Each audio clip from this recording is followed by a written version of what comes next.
मानसिकता क्यों बदली? फिर निकालने के बाद वापस से क्यों आना हुआ? ऐसा क्या दिख रहा है कि आने वाले समय में, तिमाहियों में खास तौर से इनकी ग्रोथ में दम है? 3 कारण हैं। नंबर 1, जितनी भी बड़ी फिनटेक और कंज्यूमर टेक कंपनीज़ हैं, उनके अंदर मैनेजमेंट अब कहता है that we will focus on cash flows. हम प्रॉफिट दिखाना चाहते हैं और ये हमारा पाथ टू प्रॉफिटेबिलिटी रहेगा। ठीक है। 2 क्वार्टर, 3 क्वार्टर में हम प्रॉफिट आपको दिखा देंगे। ठीक है। दूसरा, एंकर इन्वेस्टर्स की जो सेलिंग थी वह खत्म हो गई है। ठीक है। और तीसरा, इंटरेस्ट रेट्स ग्लोबली जब ऊपर जाते हैं करता, तो ये स्टॉक्स, ग्रोथ स्टॉक्स होते हैं, वो नीचे आते हैं। अब इंटरेस्ट रेट्स ग्लोबली इतने ज़्यादा ऊपर नहीं जा रहे हैं, या फिर जाएंगे तो 25 बिप्स या 50 बिप्स जाएंगे। तो मार्केट को पता है कि 25 बिप्स या 50 बिप्स, एक साल पहले पता नहीं था 100 बेसिस होगा या 50 बेसिस होगा या 200 बेसिस होगा। लोग बात कर रहे थे यूएस में इंटरेस्ट रेट 7 साढ़े 7% तक जाएगी। हाँ, हाँ।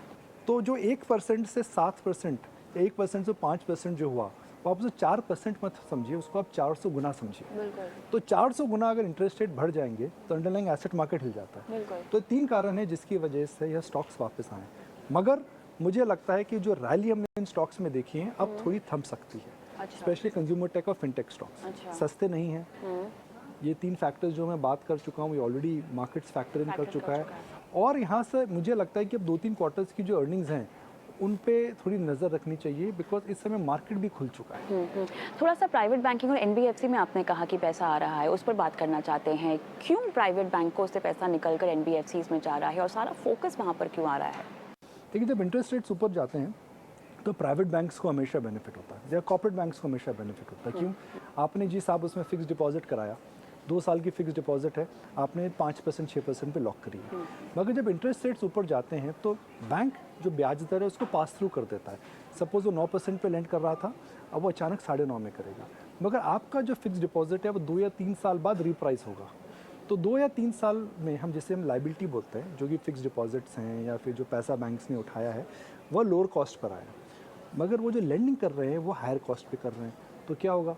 आपकी कॉस्ट कम है, आपकी लेंडिंग ज़्यादा है, तो आपको मार्जिन बढ़ जाता है। तो in a rising interest rate environment, in the first leg banks make money, वही हुआ है। एनबीएफसीज, रिटेल एनबीएफसीज इंडिया में ज़्यादा नहीं है, पर largely NBFCs they borrow from the wholesale market. Wholesale market हो गया डेट मार्केट, या फिर बैंकों से पैसा लेते हैं।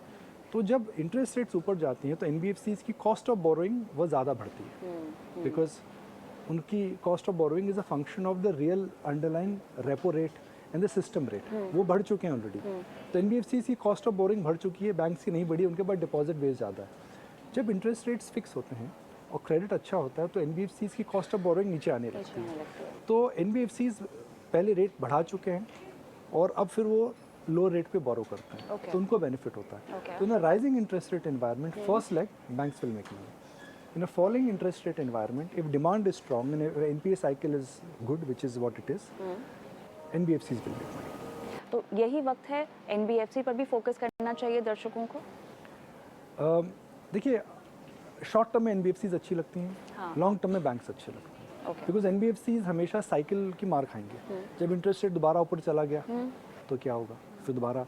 मगर इंडिया में जो बैंक्स हैं, स्पेशली 4-5 रन अच्छे बैंक्स हैं, बड़े वेल रन बैंक्स हैं, उनकी लाइबिलिटी बड़ी अच्छी है, उनके पास फी बेस्ड इनकम बहुत अच्छा है, उनकी टेक्नोलॉजी बहुत अच्छी है। तो banks should be part of everyone's portfolio. अब इस पूरे समीकरण में वैल्यूएशंस कहाँ